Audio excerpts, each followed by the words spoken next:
आता आपण बघूयात पिव्होट टेबल म्हणजे काय आणि पिव्होट टेबलचा उपयोग एक्सेलमध्ये कसा करायचा. पिव्होट टेबल हा पर्याय म्हणजे आपला डेटाबेस योग्यरित्या मांडण्यासाठी किंवा आपल्या डेटाबेसचा सारांश काय आहे हा योग्यरित्या एखाद्या टेबलमध्ये मांडण्यासाठी किंवा डेटा रिप्रेझेंट करण्यासाठी आपल्याला पिव्होट टेबलचा उपयोग होतो. आपण या ठिकाणी बघूयात पिव्होट टेबल हा पर्याय इन्सर्ट या टॅबमध्ये सर्वप्रथम टेबल्स या ग्रुपमध्येच तुम्हाला पिव्होट टेबल हा पर्याय दिसेल. तुम्ही जर या ठिकाणी पिव्होट टेबल या पर्यायावर क्लिक केलं तर तुम्हाला दिसेल या ठिकाणी डेटा तर सिलेक्ट झालाच आहे, आपला जो टेबल ॲक्टिव्ह आहे तो टेबल तर सिलेक्ट झालेलाच आहे. त्याचबरोबर या ठिकाणी क्रिएट पिव्होट टेबल या नावाचा डायलॉग बॉक्स ओपन झालेला आहे. या डायलॉग बॉक्समध्ये तुम्हाला पर्याय दिसतील, select a table or range, म्हणजे टेबल सिलेक्ट करा किंवा रेंज सिलेक्ट करा. जर आपोआप सिलेक्ट झालेला टेबल हा आपल्यासाठी चुकीचा असेल तर आपण या ठिकाणाहून टेबल सिलेक्ट करू शकतो. उदाहरणार्थ मी A1 ला सिलेक्ट करतो, त्यानंतर कंट्रोल शिफ्ट आणि राईट ॲरो दाबतो, म्हणजे मी पूर्ण सिलेक्ट केलेला असेल जे कॉलमपर्यंत. त्यानंतर कंट्रोल शिफ्ट आणि डाऊन ॲरो दाबतो, म्हणजे माझा पूर्ण टेबल सिलेक्ट झालेला आहे. त्यानंतर या ठिकाणी मी use an external data source, म्हणजे बाहेरचा कुठला डेटा मला घ्यायचा असेल तर या बटनावर क्लिक करून मी बाहेरचा डेटा घेऊ शकतो किंवा एक्सेलमध्ये एक्झिट असलेल्या टेबलपासून मी पिव्होट टेबल तयार करू शकतो. त्यानंतर या ठिकाणी तुम्हाला विचारलं जाईल choose where you want the pivot table report to be placed. जर तुम्हाला नवीन वर्कशीटमध्ये हा पिव्होट टेबलचा रिझल्ट पाहिजे असेल किंवा एक्झिस्टिंग वर्कशीटमध्ये पाहिजे असेल तर तुम्ही या ठिकाणी क्लिक करू शकता. न्यू वर्कशीट जर म्हटलं तर या पिव्होट टेबलच्या शेजारी एक नवीन पिव्होट टेबल नावाची वर्कशीट तयार होईल. किंवा एक्झिस्टिंग वर्कशीट यावर जर क्लिक केलं तर तुम्हाला लोकेशन कुठं पाहिजे हे विचारलं जाईल. समजा मी एक्झिस्टिंग वर्कशीट म्हणतो आणि लोकेशन सिलेक्ट करण्यासाठी मला माझ्या वर्कशीटमध्ये कुठलं लोकेशन पाहिजे मला सिलेक्ट करावं लागेल. या ठिकाणी समजा मी सिलेक्ट केलं तर माझा पिव्होट टेबल या ठिकाणी दिसेल. उदाहरण बघूया आपण. या ठिकाणी मी ओके म्हणतो तर तुम्हाला या ठिकाणी पिव्होट टेबलचा पर्याय आलेला दिसेल. आणि या ठिकाणी तुम्हाला राईट साईडला पिव्होट टेबल फील्ड लिस्ट येतील. या फील्ड लिस्टद्वारे तुम्ही तुमचा पिव्होट टेबल कस्टमाइज करू शकता. उदाहरणार्थ आता आपण बघूयात, माझ्या टेबलमध्ये ही कॅटेगरी जर मी सिलेक्ट केली तर कॅटेगरी म्हणजे टेक्स्ट आहे, त्याच्यामुळे ते बाय डिफॉल्ट रो कॉलममध्ये जाईल.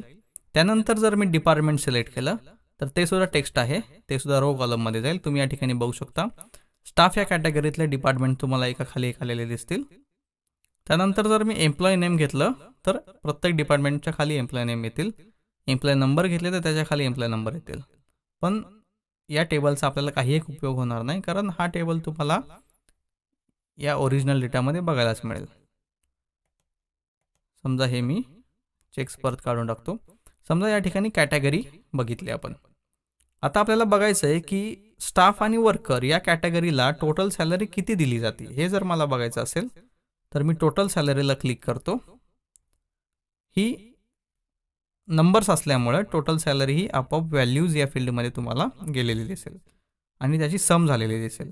हे जर टोटल सॅलरी ऐवजी जर मी डिपार्टमेंट हे व्हॅल्यूजमध्ये टाकलं तर ते काउंट झालेलं दिसेल तुम्हाला, काउंट ऑफ डिपार्टमेंट, कारण ते टेक्स्ट आहे. जर मला बघायचं असेल की स्टाफमध्ये किती एम्प्लॉई आहेत तर मी काय करणार, एम्प्लॉई नेम सिलेक्ट करतो आणि हे एम्प्लॉई नेम या ठिकाणी येण्याऐवजी जर मी ह्याला क्लिकद्वारे होल्ड करून पकडून जर मी या व्हॅल्यूजच्या ब्रॅकेटमध्ये टाकलं तर या ठिकाणी तुम्हाला दिसेल स्टाफमध्ये 63 एम्प्लॉई आहेत आणि वर्करमध्ये 277 एम्प्लॉई आहेत. अशा पद्धतीने मला या पूर्ण टेबलची समरी ही पिव्होट टेबलद्वारे दिसली. आपण या ठिकाणी बघूयात वेगवेगळ्या पद्धतीने समरीज कशा बघता येतील. समजा आता मला असं वाटलं की या स्टाफमध्ये सुद्धा मला ब्रेकअप पाहिजे की डिपार्टमेंट कुठले कुठले आहेत. समजा तसं जर पाहिजे असेल तर मी हे डिपार्टमेंट क्लिकच्या द्वारे पकडून ठेवतो आणि या कॅटेगरीच्या खाली लावतो. या ठिकाणी तुम्ही बघाल की स्टाफ वरती आहे, डिपार्टमेंट खालती आहेत आणि ह्या डिपार्टमेंटमध्ये किती एम्प्लॉई आहेत याचे डिटेल्स तुम्हाला या ठिकाणी आलेले दिसतील. याच पद्धतीने जर मी हे डिपार्टमेंट उचलून वरती टाकलं तर तुम्ही या ठिकाणी बघू शकता टेबल कसा चेंज झाला आहे. ॲडमिनमध्ये स्टाफ आणि वर्कर किती आहेत, CS डिपार्टमेंटमध्ये स्टाफ आणि वर्कर किती आहेत, अशा पद्धतीचा हा टेबल तयार होतो. म्हणजे या ठिकाणी आपण सिलेक्ट केलेल्या हेडर्सची सिक्वेन्सही खूप महत्त्वाची आहे. आपल्याला डेटा कशा पद्धतीने पाहिजे, आपल्याला डेटा कशा पद्धतीने पाहिजे त्यानुसार याची सिक्वेन्स आपण ठरवू शकतो. त्यानंतर समजा आपल्याला या ठिकाणी काउंट ऑफ एम्प्लॉई नको आहे, तर आपण काय करायचं, या ठिकाणाहून आपण सिलेक्ट केलेला अनसिलेक्टही करू शकतो. समजा मी एम्प्लॉई नंबर अनसिलेक्ट केला तर या ठिकाणचा काउंट ऑफ एम्प्लॉई हे निघून गेलेलं दिसेल. त्यानंतर समजा मला या ठिकाणी टोटल सॅलरी आपण किती देतोय हे जर टाकायचं असेल तर टोटल सॅलरी मी या व्हॅल्यूजमध्ये टाकतो. या ठिकाणी तुम्ही बघू शकाल स्टाफला आपण 9,83,940 सॅलरी दिलेली आहे. तर ॲडमिन डिपार्टमेंटला आपण किती दिली, CS ला किती दिली, या ठिकाणी वर्करलाही त्याच पद्धतीने किती दिली आपण हे तुम्हाला बघता येईल. या सर्व गोष्टींचा उपयोग आपल्याला आपला डेटा व्यवस्थितरित्या मांडण्यासाठी होईल. तुम्ही आता मला सांगा, हा टेबल पूर्णपणे वाचण्यापेक्षा हा पिव्होट टेबल वाचलेला कधीही चांगला, बरोबर? त्यानंतर तुम्ही या ठिकाणी फिल्टर जे आहेत, या पिव्होट टेबलला या ठिकाणी तुम्हाला फिल्टरचं एक बटन दिसेल. त्या बटनावर जर तुम्ही क्लिक केलं तर तुम्हाला ड्रॉपडाऊन लिस्ट मिळेल. समजा या लिस्टमधून तुम्ही हे सिलेक्ट ऑल रिमूव्ह केलं, ॲडमिन, CS आणि डेव्हलपमेंट हे तीनच जर गोष्टी ठेवल्या आणि जर ओके म्हटलं तर तुम्ही या ठिकाणी बघू शकता स्टाफमध्ये ॲडमिन, CS, डेव्हलपमेंट आणि वर्करमध्ये ॲडमिन, CS, डेव्हलपमेंट ह्या गोष्टी सिलेक्ट झालेल्या दिसतील तुम्हाला आणि या ठिकाणी फक्त यांचीच बेरीज झालेली दिसेल. पूर्वी कसं होतं, हे समजा आपण फिल्टर, या ठिकाणी तुम्हाला हा टेबल सॉर्ट झालेला दिसेल. समजा तुम्हाला हे अनसॉर्ट करायचं असेल तर या ठिकाणी बघू शकता डिपार्टमेंटच्या समोर एक फिल्टर आलेला असेल. त्या फिल्टरवर जर तुम्ही क्लिक केलं तर हा तुम्हाला फिल्टरचा बॉक्स ओपन झालेला दिसेल. या ठिकाणी तुम्ही सिलेक्ट ऑल करा आणि ओके म्हणा, तुमचा टेबल पहिल्यासारखा झालेला असेल. अशा पद्धतीने आपण फिल्टर या बटनाचा उपयोगही करू शकतो. आपला डेटा कुठलाही असू द्यात, आपण हे फिल्टर हे बटन वापरू शकतो. उदाहरणार्थ समजा मी या ठिकाणी कॅटेगरी हे काढून टाकलं तर तुम्ही या ठिकाणी बघाल की माझा टेबल पुन्हा चेंज झाला आहे. आणि या ठिकाणी जर मी बेसिक, HRA हे सगळं सिलेक्ट केलं तर तुम्ही या ठिकाणी बघाल माझा टेबल हा वाढत जाईल. अशा पद्धतीने तुम्ही या ठिकाणी पुन्हा फिल्टर वापरू शकता, सिलेक्ट ऑल म्हणू शकता. त्यानंतर तुम्हाला कुठलं पाहिजे, HR फंक्शन पाहिजे, मेंटेनन्स पाहिजे, मार्केटिंग पाहिजे, ओके म्हणा. या ठिकाणी तुम्हाला यांचीच टोटल आलेली दिसेल. त्यानंतर हा टेबल तुम्ही कॉपी करू शकता. हा कॉपी करून ज्या ठिकाणी तुम्हाला पाहिजे त्या ठिकाणी तुम्ही पेस्ट करू शकता. समजा हा कॉपी केलेला डेटा मला या ठिकाणी पेस्ट करायचा, मी पेस्ट केला तर तुम्ही बघाल या ठिकाणी रेफरन्ससुद्धा पेस्ट झालेले दिसतील तुम्हाला. या टेबलचे रेफरन्स जे कुठले असेल ते पेस्ट झालेले दिसेल. समजा मी या ठिकाणी दिस सिलेक्ट करतोय तर तुम्ही या ठिकाणी बघाल की sum of total salary, department, marketing अशा पद्धतीने रेफरन्स तुम्हाला आलेला दिसेल. पण तुम्हाला जर हा डेटा अशा पद्धतीने पेस्ट करायचा नसेल, एक नॉर्मल टेबल म्हणून जर तुम्हाला पाहिजे असेल तर तुम्ही हा डेटा सिलेक्ट करा, त्याला कॉपी करा, कुठं पेस्ट करायचे आहे ते ठिकाण ठरवा आणि पेस्टमध्ये पेस्ट व्हॅल्यूज यावर क्लिक करा किंवा पेस्ट स्पेशलमध्ये व्हॅल्यूज याला क्लिक करून ओके म्हणा. तुम्हाला फक्त हा डेटा आलेला दिसेल. या डेटाला कुठल्याही प्रकारचा रेफरन्स राहणार नाही, बरोबर? त्यानंतर आपण अंडू करूयात. हा फिल्टरही आपण काढूयात. समजा आता तुम्हाला या ठिकाणी दिसेल हा राईट साईडचा पिव्होट टेबल लिस्ट हा जर आपण कॅन्सल केला तर आता बघाल तुम्ही, मी पिव्होट टेबलमध्ये क्लिक केलं तरी ती राईट साईडची लिस्ट येत नाही. जर ती लिस्ट मला आणायची असेल तर या टेबलमध्ये जाऊन मी राईट क्लिक करू शकतो आणि शो फील्ड लिस्ट म्हणू शकतो. शो फील्ड लिस्ट म्हटलं की पुन्हा एकदा मला त्या पिव्होट टेबल फील्ड लिस्ट येतील. यानुसार तुम्हाला कशा पद्धतीने तुमचा पिव्होट टेबल पाहिजे तो तुम्ही कस्टमाइज करू शकता. समजा मला हा पिव्होट टेबल पाहिजे, हा तयार झालेला आहे. या ठिकाणी तुम्ही बघाल पिव्होट टेबल टूल्समध्ये तुम्हाला 2 टॅब तयार झालेले दिसतील, एक म्हणजे ऑप्शन्स आणि एक म्हणजे डिझाईन. तर ऑप्शन्स या टॅबमध्ये तुम्हाला pivot table, active field, group, sort, data, actions, tools आणि शो हाईड अशा पद्धतीचे ग्रुप्स दिसतील. तर सॉर्ट या ग्रुपमध्ये आपण बघितलं की डेटा सॉर्ट कसा करायचा हे आपण या नॉर्मल टेबलसाठी हे सॉर्ट फंक्शन या ठिकाणी बघितलंय. पण तेच फंक्शन जर मला पीओ टेबलमध्ये वापरायचं असेल, हा पीओ टेबल सिलेक्ट करतो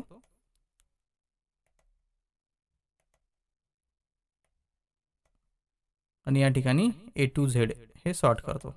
तर तुम्ही बघाल या ठिकाणी सॉर्टिंग होते. तुम्हाला जे सॉर्ट करायचे ते सिलेक्ट करा, त्यानंतर या सॉर्ट बटनावरती क्लिक करा, हे सॉर्टिंग झालेलं दिसेल. किंवा समजा तुम्ही एखाद्या ठिकाणी डेटा चेंज केला, समजा टोटल सॅलरी. मी हा फिल्टर काढून टाकतो सगळ्यात पहिल्यांदा, म्हणजे आपल्याला अजून चांगल्या पद्धतीने बघता येईल. ओके, आणि हा मी सम ऑफ टोटल सॅलरीचा कॉलम सिलेक्ट करतो आणि सॉर्टचा ऑप्शन वापरतो. तुम्हाला हे सॉर्ट झालेलं दिसेल. त्याच पद्धतीने जर मी एखादी व्हॅल्यू या ठिकाणी चेंज केली, समजा हा एम्प्लॉई आहे ॲडमिनमधला, आणि ॲडमिनची जर तुम्ही या ठिकाणी सम ऑफ टोटल सॅलरी बघितलीत तर ती 26,220 आहे. या ठिकाणी मी या 17,000च्या ऐवजी जर अजून 20,000 या ठिकाणी ॲड करतो मी आणि एंटर करतो, तर तुम्हाला या ठिकाणी दिसेल ॲडमिन 26,220 जे की पूर्वी होतं तेच आहे, हे बदललेलं नाही. तर तुम्हाला काय करावं लागेल, हा डेटामध्ये तुम्ही पीओ टेबलमध्ये क्लिक करा. पीओ टेबल ऑप्शन्समध्ये गेल्यानंतर तुम्ही रिफ्रेश म्हणा, रिफ्रेश ऑल केलं तर तुम्हाला या ठिकाणी दिसेल ॲडमिन हे 46,220 झालेलं आहे. हे रिफ्रेश बटन तुम्हाला राईट क्लिक केल्यानंतरही दिसेल रिफ्रेश म्हणून. तर ज्यावेळी कधी तुमच्या ओरिजिनल सोर्समध्ये किंवा मूळच्या टेबलमध्ये बदल होईल, त्यानंतर तुम्ही तुमचा पिवट टेबल हा रिफ्रेश केल्यानंतर तो बदल पिवट टेबलमध्ये झालेला दिसेल. त्याच पद्धतीने चेंज डेटा सोर्स या बटनावर जर तुम्ही क्लिक केलं तर तुम्हाला डेटा सोर्स म्हणजे काय, जो मूळचा टेबल तुम्ही सिलेक्ट केलेला आहे पिवट तयार करण्यासाठी, त्या टेबलचा जर सोर्स तुम्हाला चेंज करायचा असेल तर तुम्ही या ठिकाणाहून तो चेंज करू शकता. त्यानंतर क्लिअर हे बटन म्हणजे क्लिअर या बटनावर तुम्ही क्लिक केलं आणि क्लिअर ऑल जर दाबलं तर पिवट टेबलमधील सर्व सिलेक्ट केलेले फील्ड तुम्हाला या ठिकाणी गेलेले दिसतील. तुम्हाला पुन्हा पिवट तयार करायचा असेल तर तुम्हाला पुन्हा कॅटेगरी, टोटल सॅलरी किंवा डिपार्टमेंट हे अशा पद्धतीचे सिलेक्शन्स तुम्हाला करावे लागतील. या ठिकाणी तुम्ही बघू शकता हेच जे आपण माऊस पॉइंटरच्या द्वारे करतो क्लिक करून, ते या ठिकाणी सिलेक्ट मूव पिवट टेबल. मित्रांनो, आतापर्यंत आपण बघितलं की आपल्या डेटाला पिवट टेबल कसा लावायचा.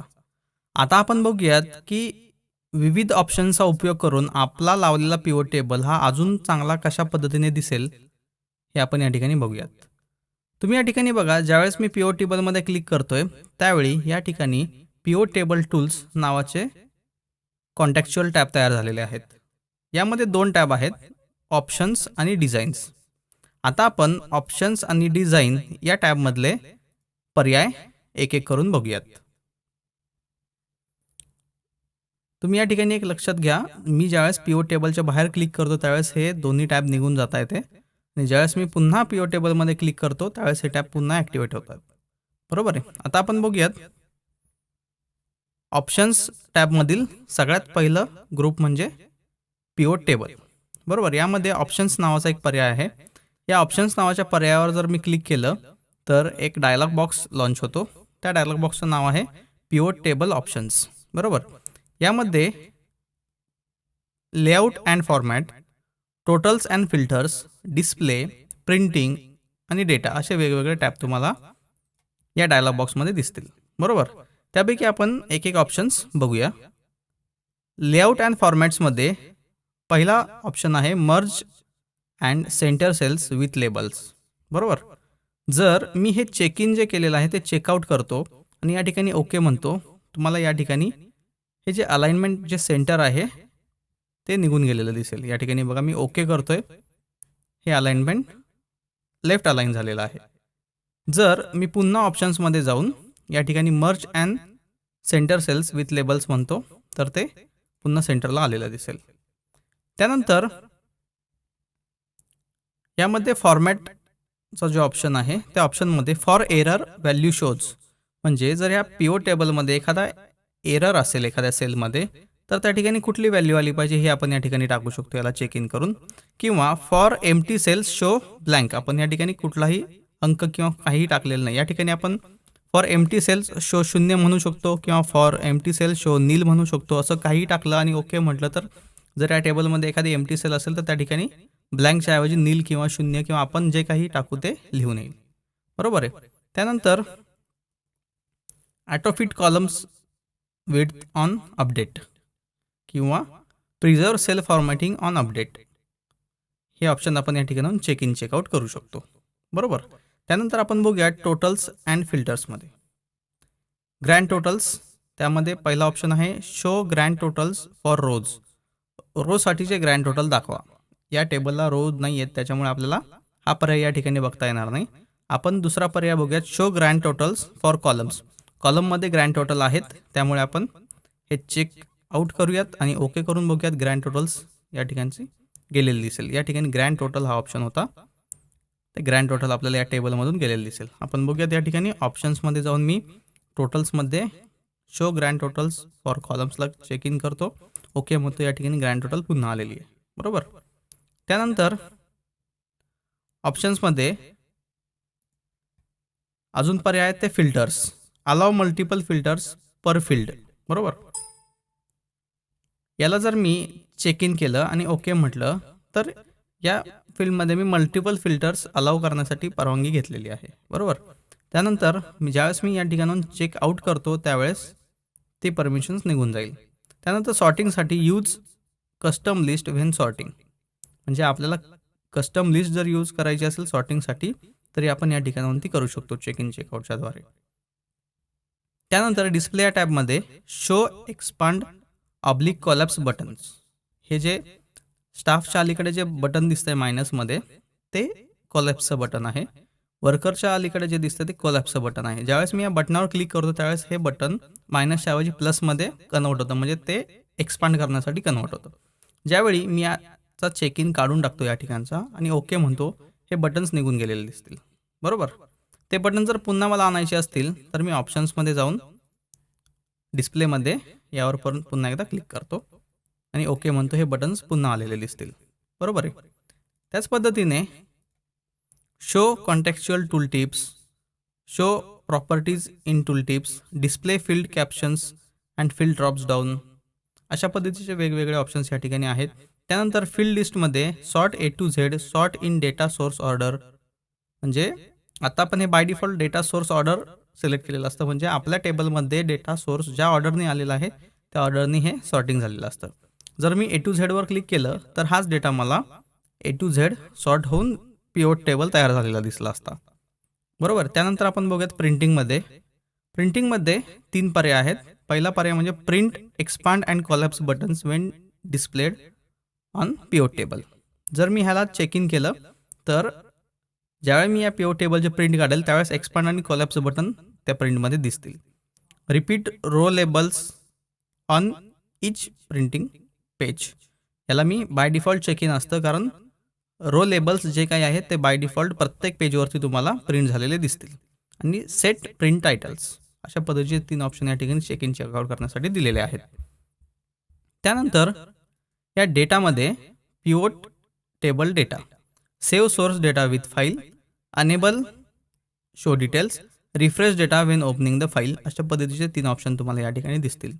त्यानंतर retain items deleted from the data source, number of items to be retain per field, हे ॲटोमॅटिक, नन आणि मॅक्झिमम असे 3 पर्याय या ठिकाणी आहेत. आपल्याला आपण जे काही पाहिजे ते या ठिकाणी चूज करू शकतो, पण ॲटोमॅटिक ठेवलेलं योग्य आहे.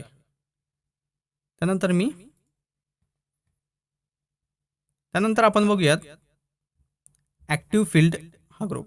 या फील्डमध्ये जो फील्ड ॲक्टिव्ह आहे त्या फील्डमध्ये आपण काही चेंजेस करू शकतो किंवा त्याचे सेटिंग्स बदलू शकतो. उदाहरणार्थ समजा या ठिकाणी माझा फील्ड ॲक्टिव्ह आहे डिपार्टमेंट. या डिपार्टमेंटमध्ये जर फील्ड सेटिंग्सवर जर मी क्लिक केलं तर या ठिकाणी फील्ड सेटिंग्समध्ये तुम्हाला दिसेल की sub total and filters, layout and print असे 2 ऑप्शन आलेले आहेत. त्यापैकी सब टोटल ऑटोमॅटिक पाहिजे, नन पाहिजे, कस्टम पाहिजे, हे आपण या ठिकाणी डिफाईन करू शकतो. नन म्हटलं तर सब टोटल दिसणार नाहीत डिपार्टमेंटचे, बरोबर. मी आता या ठिकाणी नन करतो आणि ओके करतो. या ठिकाणी डिपार्टमेंटचे सब टोटल दिसणार नाहीत, बरोबर. त्यानंतर लेआउट अँड प्रिंटमध्ये पण ऑप्शन्स आहेत या डिपार्टमेंटच्या रिलेटेड. ते ऑप्शन्स मी या ठिकाणाहून चेक इन चेकआउट करू शकतो. त्यानंतर तुम्ही या ठिकाणी बघा, जर मी या स्टाफवर क्लिक केलं तर या ठिकाणी फील्ड जे नेम आहे ते कॅटेगरी आलेलं आहे. ज्यावेळी मी या डेव्हलपमेंटवर क्लिक करतो त्यावेळेस डिपार्टमेंटमध्ये माझं नाव आलेलं दिसेल. ज्यावेळी मी काउंट ऑफ सॅलरीमध्ये क्लिक करतो त्यावेळेस काउंट ऑफ टोटल सॅलरी हे नाव या ॲक्टिव्ह फील्डला आलेलं आहे. म्हणजे जे या ठिकाणी आपण सिलेक्ट करू या पीओ टेबलमध्ये ती कॅटेगरी या ठिकाणी सिलेक्ट झालेली दिसेल, बरोबर आहे. आपण बघूयात फील्ड अँड सेटिंग्समध्ये हे वेगवेगळे जे पर्याय आहेत ते आपण या ठिकाणी बघितले. त्यानंतर या ॲक्टिव्ह फील्डमध्ये expand entire field, collapse entire field हे जे ऑप्शन्समध्ये अवेलेबल होतं तेच या ठिकाणी अवेलेबल आहे. Expand entire field, collapse entire field, बरोबर. एक्सपांड आणि कोलॅप्स हे बटनसुद्धा या ठिकाणी अवेलेबल आहेत. त्यानंतर या ग्रुप पर्यायामध्ये ग्रुप सिलेक्शन आणि अनग्रुप सिलेक्शन हे 2 ऑप्शन आहेत. म्हणजेच काय, समजा या ठिकाणी स्टाफ आणि वर्कर हे 2 वेगवेगळे ग्रुप आहेत. पण मला असं वाटलं की ॲडमिन, CS, डेव्हलपमेंट, डिस्पॅच आणि HR याचा एक ग्रुप तयार करायचा आहे. तर मी काय करणार, हे सिलेक्ट करणार आणि ग्रुप सिलेक्शनवर क्लिक करणार. ज्यावेळी मी याच्यावर क्लिक करतो त्यावेळेस तुम्ही या ठिकाणी बघू शकता ग्रुप 1 नावाने ॲडमिन, CS, डेव्हलपमेंट, डिस्पॅच आणि HR हा ग्रुप तयार झालेला आहे. Maintenance, marketing, production, quality, SAP हे जे ग्रुप आहेत ते पहिले आहेत तसे राहिलेले आहेत, बरोबर. जर मला अनग्रुप करायचं असेल तर मी या ग्रुप 1वर सिलेक्ट करतो आणि अनग्रुप म्हणतो. हे सगळं तुम्हाला अनग्रुप झालेलं दिसेल. त्यानंतर या ठिकाणी सॉर्टचा ऑप्शन आहे. जर या पीओ टेबलमधला डेटा मला सॉर्ट करून घ्यायचा आहे तर मी तो पीओ टेबल सिलेक्ट करतो आणि डेटा असेंडिंग सॉर्ट करायचा का डिसेंडिंग सॉर्ट करायचा हे मी ठरवू शकतो. ज्यावेळी मी या कॅटेगरीवर सिलेक्ट केलेलं आहे आणि असेंडिंग डिसेंडिंग म्हणतो त्यावेळेस तुम्ही या ठिकाणी बघा फक्त कॅटेगरीचे टायटल्स तुम्हाला असेंडिंग डिसेंडिंग ऑर्डरनी सॉर्ट झालेले दिसतील. ज्यावेळी मी त्याच्या आतला डिपार्टमेंट्स हे सिलेक्ट करून सॉर्ट म्हणतो त्यावेळी तुम्हाला हे डिपार्टमेंट्स असेंडिंग डिसेंडिंग सॉर्ट झालेले दिसतील. आणि जर मी फक्त ह्या वरच्या ग्रुपमधले डिपार्टमेंट सिलेक्ट केले तरीसुद्धा तुम्ही या ठिकाणी बघू शकता की दोन्ही ठिकाणचे डिपार्टमेंट हे असेंडिंग डिसेंडिंग सॉर्ट होत आहेत, बरोबर. त्यानंतर या सॉर्ट बटनमध्ये अजून तुम्हाला वेगवेगळे ऑप्शन्स दिसतील. म्हणजे manual, you can drag items to rearrange them, ascending A to Z by department करायचं आहे का काउंट ऑफ टोटल सॅलरी करायचं आहे. म्हणजे अशा पद्धतीचे वेगवेगळे ऑप्शन्स या ठिकाणी तुम्हाला सॉर्ट या ग्रुपमध्ये बघायला मिळतील. त्यानंतर हा रिफ्रेश हे बटनचा उपयोग करून आपण जर आपल्या डेटाबेसमध्ये आपण काही चेंजेस केला असेल आणि तो डेटाबेसमध्ये केलेला चेंजेस ह्या टेबलमध्ये अपडेट व्हावा असं वाटत असेल तर आपण हे रिफ्रेश बटन वापरू शकतो. उदाहरण या ठिकाणी बघूयात आपण. आता मी या ठिकाणी काउंटच्या ऐवजी मी या ठिकाणी सम पाहिजे मला, म्हणून मी या फील्ड सेटिंग्समध्ये जातो आणि समवर क्लिक करतो, ओके म्हणतो. या ठिकाणी सम आलेली दिसेल तुम्हाला. त्यानंतर या स्टाफ कॅटेगरीमध्ये म्हणजे या स्टाफ कॅटेगरीची टोटल तुम्ही या ठिकाणी बघा 1003940 एवढी टोटल आहे. मी या स्टाफ कॅटेगरीमध्ये एखाद्याची सॅलरी ही थोडीशी वाढवतो म्हणजे 25,000 वाढवतो, बरोबर. आणि एंटर म्हणतो. ज्यावेळेस मी हे 25,000 वाढवून एंटर करतोय त्यावेळी तुम्ही या ठिकाणी बघाल की कुठल्याही पद्धतीचा बदल या अंकात झालेला नाही आहे. 1003940 हा अंक पहिला होता तसाच आहे. पण ज्यावेळी मी या ऑप्शन्समधील रिफ्रेश बटनावरती क्लिक करतो त्यावेळी तुम्ही या ठिकाणी बघा हा अंक 25,000 वाढलेला आहे. सुरुवातीला होता या ठिकाणी 100, आता झालेलं आहे 102 म्हणजे 25,000 ज्या पटीत आपण ही सॅलरी वाढवलेली त्या पटीत या ठिकाणी बदल झालेला दिसेल. म्हणजेच या रिफ्रेश बटनाचा उपयोग कशासाठी होते आपण बघितलंय. त्यानंतर change data source. Change data source म्हणजे काय, हा टेबल तयार करण्यासाठी जर आपण एखादा डेटा सिलेक्ट केलेला असेल, तो डेटा आपल्याला चेंज करायचा असेल किंवा त्याचा सोर्स आपल्याला कमी जास्त करायचा असेल तर आपण या ठिकाणाहून चेंज डेटा सोर्सवर क्लिक करून चेंज डेटा सोर्स हा सोर्स तुम्हाला सिलेक्ट झालेला दिसेल. जो आपण पूर्वी सिलेक्ट केला होता तो आपल्याला बदलायचा असेल तर आपण या ठिकाणी सिलेक्ट करून आपल्याला जेवढा सोर्स सिलेक्ट करायचा आहे तो सोर्स सिलेक्ट करून या ठिकाणाहून बदलू शकतो. मी या ठिकाणी कॅन्सल करतोय. त्यानंतर या ठिकाणी क्लिअर, सिलेक्ट आणि मूव्ह टेबल्स असे 3 ऑप्शन ॲक्शन्स या नावाच्या ग्रुपमध्ये तुम्हाला दिसतील. आपण त्याचा उपयोग कसा होतो हे या ठिकाणी बघूयात. क्लिअरच्या ड्रॉपडाऊनवर जर मी क्लिक केलं तर क्लिअर ऑल हा पर्याय या ठिकाणी आलेला आहे. म्हणजे काय, पिव्होट टेबल हा क्लिअर करतो. मी या ठिकाणी क्लिक करतो क्लिअर ऑलवरती, तर तुम्ही या ठिकाणी बघू शकाल की हा पिव्होट टेबल क्लिअर झालेला आहे. पण या ठिकाणी पिव्होट टेबल फील्ड लिस्ट आहे तशाच आहेत. म्हणजे आपल्याला आता जर हा पिव्होट टेबल पुन्हा लावायचा असेल तर आपण पुन्हा हा पिव्होट टेबल तयार करू शकतो. या पद्धतीने पुन्हा पिव्होट टेबल तयार केलेला आहे आपण. बरोबर. सिलेक्टमध्ये जर मी क्लिक केलं तर तुम्हाला हे पर्याय दिसेल. एंटायर पिव्होट टेबल सिलेक्ट करायचा आहे. मी याच्यावर जर क्लिक केलं तर हा पिव्होट टेबल पूर्णपणे सिलेक्ट झालेला दिसेल. त्यानंतर सिलेक्टवर क्लिक केलं तर पुन्हा तुम्हाला लेबल्स अँड व्हॅल्यूज लेबल्स म्हणजे काय तुम्हाला सिलेक्ट करायचे. फक्त व्हॅल्यूज सिलेक्ट करायचे असतील तर व्हॅल्यूजवर क्लिक करा. फक्त व्हॅल्यूज सिलेक्ट झालेले दिसतील तुम्हाला. त्यानंतर अनेबल सिलेक्शन म्हटलं तर हे सिलेक्शन अनेबल झालेलं दिसेल. त्यानंतर मूव्ह पिव्होट टेबल ह्या बटनाचा उपयोग कशासाठी होतो. समजा हा पिव्होट टेबल आपल्याला एका ठिकाणाहून दुसऱ्या ठिकाणी मूव्ह करायचा असेल, तो एका शीटमध्ये असू द्यात किंवा वेगवेगळ्या शीट्समध्ये मूव्ह करायचा असू द्यात. या ठिकाणी आपण मूव्ह पिव्होट टेबलवर क्लिक करूयात. या ठिकाणी एक मूव्ह पिव्होट टेबलचा डायलॉग बॉक्स ओपन झालेला असेल आणि तो तुम्हाला विचारेल choose where you want to move the pivot table. बरोबर. जर तुम्हाला न्यू वर्कशीटमध्ये मूव्ह करायचा आहे का एक्झिस्टिंग वर्कशीटमध्ये मूव्ह करायचा आहे. जर तुम्ही न्यू वर्कशीट म्हटलं तर या ठिकाणी ओके केलं तर या ठिकाणी एक नवीन वर्कशीट तयार झालेली दिसेल. आणि जर तुम्ही एक्झिस्टिंग वर्कशीटमध्ये मूव्ह करा म्हटलं तर एक्झिस्टिंग वर्कशीट म्हटलं तुम्हाला एक रेफरन्स द्यावा लागेल की कुठे मूव्ह करायचा आहे. समजा मी या ठिकाणी हा रेफरन्स देतो. मला या ठिकाणी हा टेबल मूव्ह करायचा आहे. मी ओके म्हटलं तर हा टेबल या ठिकाणी मूव्ह झालेला दिसेल. आपण पुन्हा बघूयात मूव्ह पिव्होट टेबल. आणि जर मी न्यू वर्कशीटमध्ये क्लिक केलं आणि ओके म्हटलं तर या ठिकाणी शीट 1 नावाची एक शीट तयार झालेली आहे आणि त्यामध्ये हा पिव्होट टेबल आलेला आहे. बरोबर. आता मी ही शीट हे अंडू करतोय. बरोबर. अंडू केल्यानंतर पुन्हा पिव्होट टेबल्समध्ये माझा पिव्होट टेबल आहे त्या ठिकाणी आलेला दिसेल. त्यानंतर हा पिव्होट टेबल पुन्हा मी मूव्ह पिव्होट टेबलच्या सहाय्याने पूर्वी होता त्या ठिकाणी एक्झिस्टिंग वर्कशीटमध्ये मूव्ह करतो. ओके म्हणतो. हा मूव्ह झालेला आहे.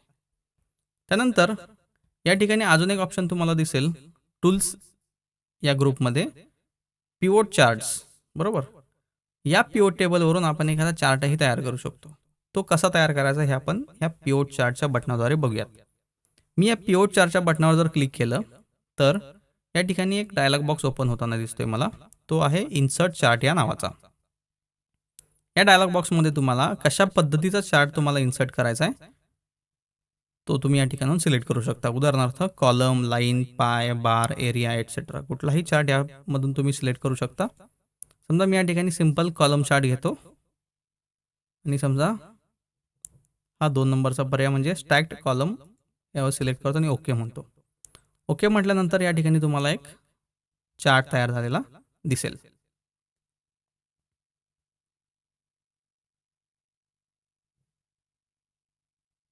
या ठिकाणी तुम्हाला चार्ट तयार झालेला दिसेल.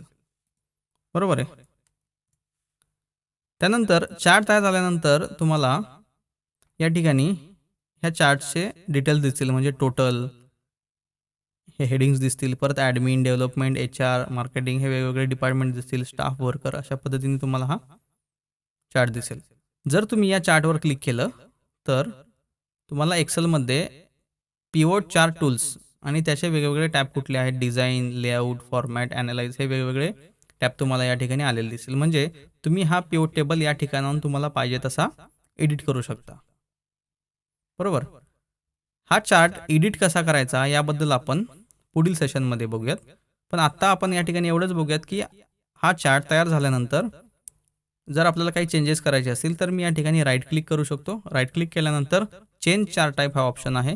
त्यावर मी जर क्लिक केलं तर मला दुसरा कुठला चार्ट घ्यायचा असेल तो मी चार्ट सिलेक्ट करू शकतो आणि ओके म्हणू शकतो. बरोबर. त्यानंतर फॉर्मॅट चार्ट एरिया जर मला करायचा असेल तर या ठिकाणी फॉर्मॅट चार्ट एरिया म्हणून ऑप्शन आहे. राईट क्लिक केल्यानंतर त्या ऑप्शनवर जर मी क्लिक केलं तर मला फॉर्मॅट काय करायचं आहे त्या पद्धतीने मी हे फॉर्मॅट करू शकतो. बरोबर आहे. याबद्दल आपण सविस्तर माहिती चार्ट्स या सेशनमध्ये बघूयात. आता हा चार्ट मी या ठिकाणून डिलीट करतोय. त्यानंतर आपण बघूयात ऑप्शन्समधील फॉर्म्युलाज याचा उपयोग कसा होतो. यामध्ये calculate field, calculate item, solve order, list formulas अशा पद्धतीने वेगवेगळे पर्याय आहेत. मी फॉर्म्युलाजवर जर क्लिक केलं तर या ठिकाणी याचं डिस्क्रिप्शन लिहून येते, create and modify calculated fields and items.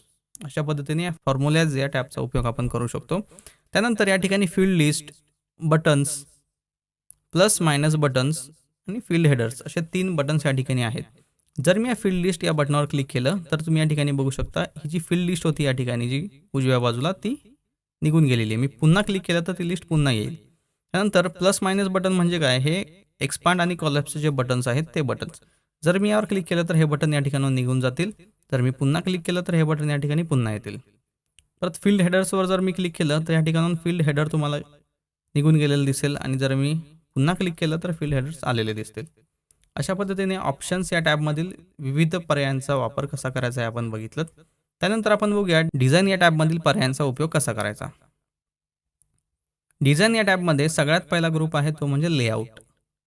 या ग्रुपमध्ये sub totals, grand totals, report layout आणि ब्लँक रोज असा ऑप्शन आहेत. या सब टोटलच्या ड्रॉपडाऊन ॲरोवर जर मी क्लिक केलं तर या ठिकाणी do not show sub totals, show all sub totals at the bottom आणि show all sub totals at the top अशा पद्धतीचे पर्याय आहेत. जर मी डू नॉट शो सब टोटल्सवर क्लिक केलं तर या ठिकाणी तुम्ही बघा हे सब टोटल्स आहेत माझ्याकडं स्टाफचे आणि हे वर्करचे सब टोटल्स आहेत, हे या ठिकाणाहून निघून जातील. या ठिकाणी बघा टोटल्स निघून गेलेले आहेत. त्यानंतर जर me show all sub totals at bottom म्हटलं तर हे जे सुरुवातीला ह्या टॉपला होते ते बॉटमला आलेले दिसतील. बघा शो या ठिकाणी बॉटमला सब टोटल्स आलेले आहेत. स्टाफची टोटल या ठिकाणी आली, वर्करची टोटल्स या ठिकाणी आलेली आहे. त्यानंतर मी या ठिकाणी show all sub totals at the top म्हटलं तर पुन्हा पहिल्यासारखे ते टॉपला आलेले दिसतील आणि हेच दिसायला चांगलं दिसतं म्हणून आपण हे सिलेक्ट करतो.